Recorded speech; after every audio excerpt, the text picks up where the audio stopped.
प्राचीन पौराणिक कथाओं में से लिखित एक कथा के अनुसार एक दिन माँ लक्ष्मी लोगों की पूजा देखने के लिए सूर्योदय की पूजा से पहले ही मंदिर से बाहर चली गईं।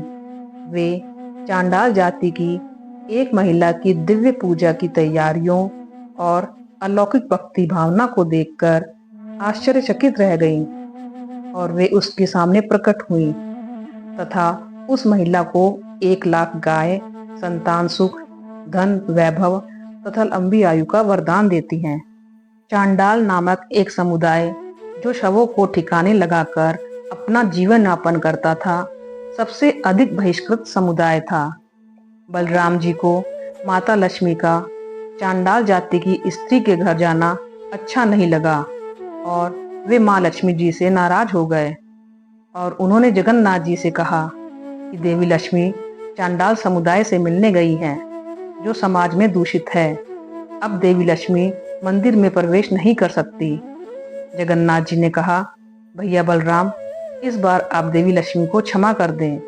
मैं देवी लक्ष्मी को समझाऊंगा कि वह आगे से ऐसा ना करें। बलराम जी अपनी बात पर अड़े रहे और कहा कि अगर जगन्नाथ जी ऐसा नहीं करेंगे तो वे मंदिर में प्रवेश नहीं करेंगे। जगन्नाथ जी अपने भाई के बहुत आज्ञाकारी थे, इसलिए उन्होंने लक्ष्मी जी को बुलाया और बताया कि बलराम के आदेश के अनुसार उन्हें मंदिर में जाने की अनुमति नहीं है। लक्ष्मी, बलराम भैया तुम पर बहुत क्रोधित हैं क्योंकि तुम चांडाल समुदाय के लोगों से मिलकर आई हो, इसलिए वे चाहते हैं कि तुम मंदिर में प्रवेश न करो, अन्यथा वे मंदिर में प्रवेश नहीं करेंगे। देवी लक्ष्मी ने कहा, स्वामी, आपके ऐसे शब्दों से मुझे बहुत दुख पहुंचा है। विवाह के समय आपने मेरे पिताश्री से वादा किया था कि आप मेरे अपराधों को क्षमा कर देंगे और फिर यह कोई पाप या अपराध नहीं है, फिर भी मेरे साथ ऐसा व्यवहार किया जा रहा है। आप मेरा अपमान कर रहे हैं। मैंने अपने भक्तों पर दया की है, उनके दुखों को दूर किया है। यह मेरा अपराध नहीं है। मेरे लिए मेरे सभी भक्त बराबर हैं। मैं अपने अपमान के लिए आपको और बलराम जी को कभी क्षमा नहीं करूंगी। महालक्ष्मी बहुत क्रोधित हुई। उन्होंने जगन्नाथ जी और बलराम जी को 12 सालों तक इतना गरीब रहने का श्राप दिया कि वे भोजन तक भी प्राप्त न कर सके। जगन्नाथ जी का भोजन भंडार, रत्न भंडार सब कुछ गायब हो गया। दोनों भाइयों ने भिक्षा मांगी ताकि वे अपनी भूख शांत कर सकें, परंतु वे जिस घर का भी भोजन खाते उस घर का भोजन समाप्त हो जाता, इसलिए लोगों ने उन्हें भिक्षा देना भी बंद कर दिया। माता लक्ष्मी के क्रोध में दिए गए श्राप के कारण भगवान जगन्नाथ और बलराम जी कई वर्षों तक भूखे रहे। 12 साल तक भटकने और हर दरवाजे पर जाने के बाद दोनों भाइयों ने देखा कि कुछ लोग एक दिशा से आ रहे हैं। उनके चेहरे पर संतुष्टि थी। पूछताछ करने पर भाइयों को एक घर के बारे में पता चला जो भोजन दान कर रहा था और उन्होंने चांडाल समुदाय क्षेत्र की ओर इशारा किया। दोनों भाई ने सोचा कि हो सकता है वहां हमें कुछ खाने को मिल जाए। दोनों भाई उस दिशा में आगे बढ़े। गृहस्वामी उन्हें भोजन कराने में प्रसन्न था, लेकिन चूंकि यह चांडाल का घर था, इसलिए बलराम जी चांडाल के घर का बना खाना नहीं खाना चाहते थे। इसलिए उन्होंने भोजन सामग्री और खाना पकाने की सुविधा की मांग की ताकि वे स्वयं खाना बनाकर खा सकें। भगवान बलराम की मांग के अनुसार उनके लिए भोजन की तैयारी की गई। खाना बनाने की तैयारी पूरी होने के बाद बलराम जी नहाने चले गए और उन्होंने जगन्नाथ जी से खाना बनाने को कहा। इस बीच जगन्नाथ जी ने खाना बनाना शुरू कर दिया, लेकिन वे खाना बनाने के लिए लकड़ियां नहीं जला पा रहे थे। बलराम जी खुशी खुशी खाना बनाने के बारे में सोच रहे थे, लेकिन उन्होंने देखा कि जगन्नाथ जी ने कुछ भी नहीं बनाया है। उन्होंने कहा, तुमने तो अभी तक भोजन बनाने के लिए लकड़ियां भी नहीं जलाई हैं। मैं स्नान करके लौट भी आया।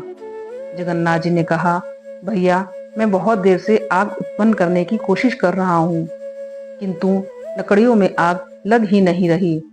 बलराम जी ने कहा, यह सब भूख से हो रहा है। भूख के कारण तुम्हारे हाथों की शक्ति क्षीण हो गई है। लाओ, लकड़ियां मैं जला देता हूँ। बलराम जी ने लकड़ियां जलाने की कोशिश की, पर लकड़ियां उनसे भी नहीं जल रही थी और कुछ देर बाद कमरे में धुआं भर गया।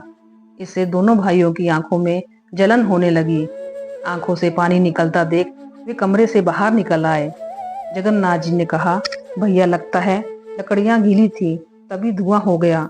हमें भिक्षा में पका हुआ भोजन ही ले लेना चाहिए। कम से कम हमारी भूख तो शांत होगी, नहीं तो यह भोजन भी हाथ से चला जाएगा। बलराम जी ने कहा, अब तो हमारे पास कोई और रास्ता भी नहीं है। ठीक है, हम उस घर से पका हुआ भोजन लेते हैं। तब भगवान जगन्नाथ और भगवान बलराम ने घर के मालिक से पका हुआ भोजन मांगा। घर के मालिक ने सहमति जताई और नौकरों से उन्हें भोजन परोसने को कहा। जब उन्होंने खाना शुरू किया तो उन्हें यह भोजन बहुत स्वादिष्ट लगा। वास्तव में उन्हें भोजन वैसा ही लगा जैसा माता लक्ष्मी मंदिर में पकाती थी। भगवान जगन्नाथ और बलराम को एहसास हुआ कि ये लक्ष्मी जी ही हैं जो इस घर के भीतर निवास करती हैं। बलराम जी ने कहा, हमें लक्ष्मी जी से क्षमा मांगनी चाहिए। हमने लक्ष्मी के साथ बहुत गलत किया। जगन्नाथ जी बोले, आप ठीक कह रहे हैं, हम लक्ष्मी से क्षमा मांगेंगे। बलराम जी और जगन्नाथ जी को भोजन उसी घर से प्राप्त हुआ जिस घर को उन्होंने दूषित कहा था। आज उसी घर में उनकी 12 वर्षों की भूख मिटी थी। बलराम जी और जगन्नाथ जी दोनों को अपनी भूल का एहसास हुआ। वे लक्ष्मी जी के पास गए और उनसे क्षमा मांगी तथा उन्हें मंदिर ले आए। वास्तव में यह सब लीला जगन्नाथ जी, बलराम जी और लक्ष्मी जी के द्वारा रची गई थी। इस पूरी घटना के द्वारा वे तीनों मानव जाति को यह संदेश देना चाहते थे कि भगवान के लिए कोई भी जाति ऊंची नीची नहीं होती। उनके लिए उनके सभी भक्त एक समान हैं। भगवान जगन्नाथ जी के मंदिर में दर्शन के लिए कोई भी भक्त आ सकता है। उनके मंदिर के पट अपने भक्तों के लिए सदैव खुले हैं। जय जगन्नाथ।